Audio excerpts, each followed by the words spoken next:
Hello and welcome back to another exciting episode. Today, we're going to go on the Lightship Portsmouth. So come along with us and see what we can see. Haha. United States Lightship 101, now known as Portsmouth, is a museum ship.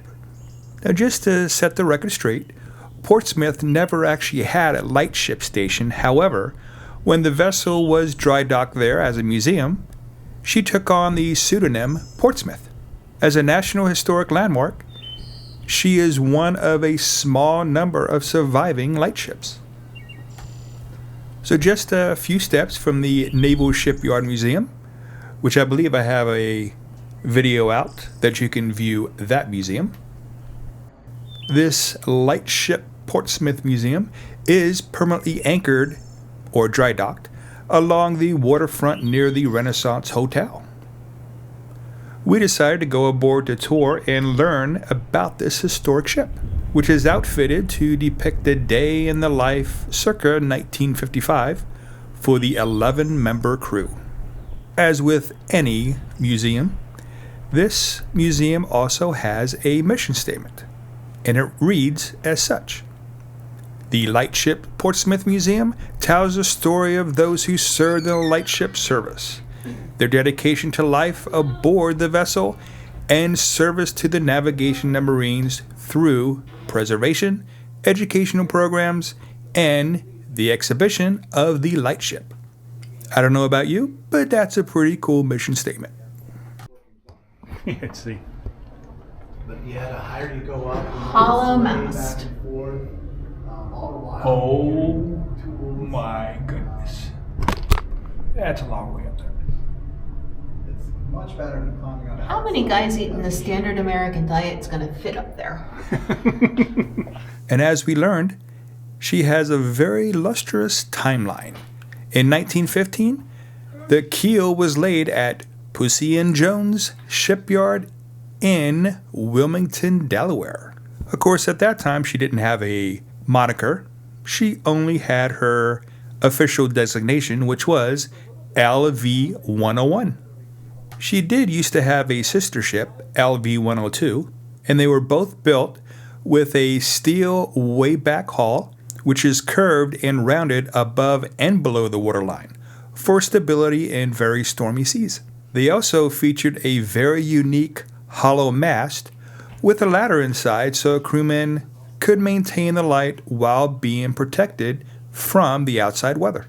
From 1916 to 1924, she was assigned to the Cape Charles station off the Virginia coast and was crewed by the standard 4 officers and 7 men of the Lighthouse service, a predecessor to the modern Coast Guard. She received several upgrades during this time. Most notably, she finally got a radio in 1919.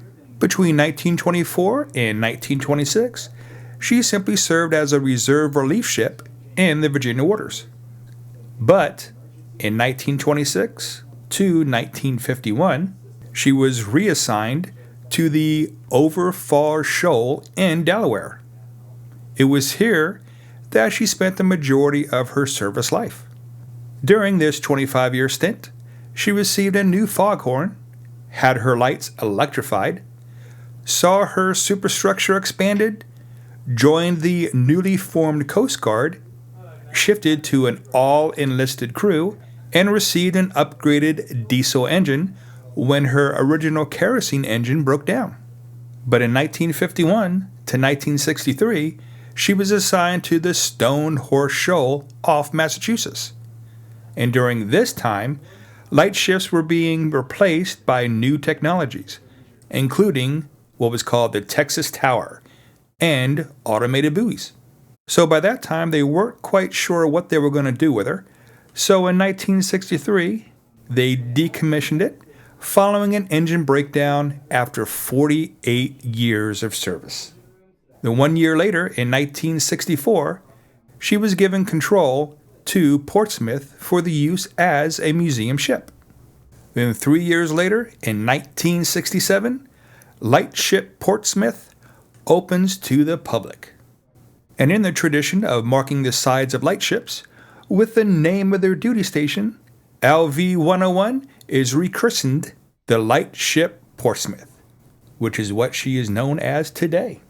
And most recently, from 2020 to 2023, interior and exterior restoration work returns the ship to its 1955 appearance. At the time we visited, the hours of operation was Friday to Sunday, 10 a.m. to 4 p.m. General admission, as you saw at the beginning of the video, was free, but it is suggested to give a $3 donation. And what we did, we parked over by the Portsmouth Naval Museum and just walked there. It was pretty much right around the corner. In this wonderful little museum, we found that for 165 years, from about 1820 to 1985-ish, America's coastlines and the Great Lakes were dotted with these lightship stations. Since we had a little bit of time after the museum, we walked into town, checked out a lot of the really neat architecture, and stopped off at the $10 family restaurant, otherwise known as the 1010. Of course, Elias got the standard bacon cheeseburger with fries. Luann got the falafel balls. I didn't even know falafel had balls. And I got the falafel wrap with some really good fries. Well, I hope you enjoyed this little mini tour of the fabulous Lightship Portsmouth Museum.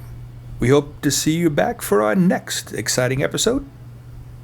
And as always, have a great day.